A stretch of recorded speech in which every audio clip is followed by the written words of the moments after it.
Oath लेने के बाद हमारी पहली इंट्रोडक्टिव मीटिंग थी तमाम अधिकारियों के साथ ट्रेनिंग के अंदर, और सभी विभागों के अधिकारी यहाँ पे आए थे। डिस्ट्रिक्ट लेवल के और सेक्टरल लेवल के जो लोकल अधिकारी थे सारे आए थे।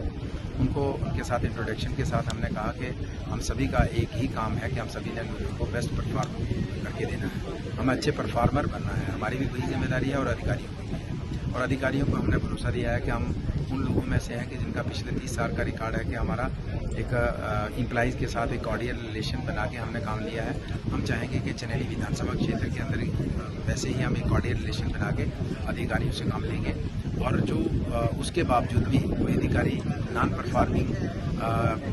परफॉर्मर रहता है तो उसको अकाउंटेबल बनाना हमारी जिम्मेदारी है। तो इसलिए हमने सारे ऑफिसर्स को जो इश्यूज़ इलेक्शन के दिनों, हमारी कैंपेन के दिनों हमारे नोटिस में लोगों ने लाए थे, जो बड़े इश्यूज़ थे, जिसमें बीपीएल का इशू था कि बीपीएल में लोगों के नाम कटे हैं जो जेन्युइन लोग हैं, पीएमएवाई में लोगों के नाम कटे हैं जो जेन्युइन इशू हैं, जो हमारा प्रधानमंत्री ग्रामीण सड़क योजना के तहत सड़कें बनी हैं और लोगों को लैंड कंपनसेशन नहीं मिला है, उसका इशू है। इसी तरीके से प्रधानमंत्री ग्रामीण सड़क योजना के तहत कुछ सड़कें बनी हैं लेकिन पुल उनके मिसिंग रह गए हैं, उनका इशू है।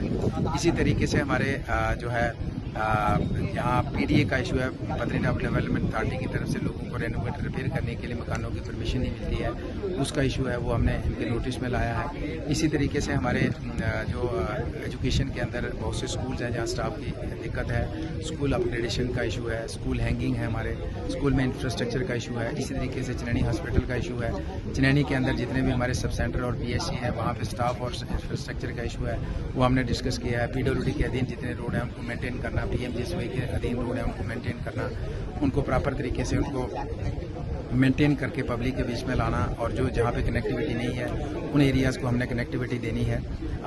सीएपीडी की तरफ से, फूड एंड सप्लाई की तरफ से जो है लोगों को जो राशन काफ़ी दूर एरिया से मिलता है, राशन की सप्लाई उनको डोर स्टेप पे कैसे मिल सके, उसके ऊपर चर्चा हुई है।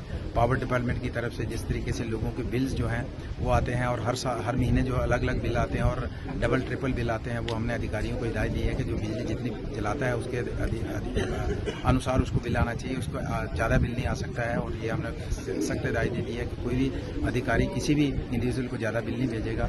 और इसी तरीके से पावर सप्लाई का इशू है वो चर्चा में किया है। तो पीएचई डिपार्टमेंट है उसकी काफ़ी दिक्कतें हैं, हमारे एरिया में काफ़ी टेलीफोन रूल्स आते हैं, तो पीएचई डिपार्टमेंट को भी अकाउंटेबल बनाने के लिए उनको हिदायतें दी हैं। और कॉन्ट्रैक्टर्स जो क्वालिटी का काम नहीं कर रहे हैं तो उनको भी हमने अधिकारियों को कहा है कि उन कॉन्ट्रैक्टर्स को चिन्हित करें जो क्वालिटी का काम नहीं कर रहे हैं और उनको भी अकाउंटेबल बनाया जाएगा। Thank you.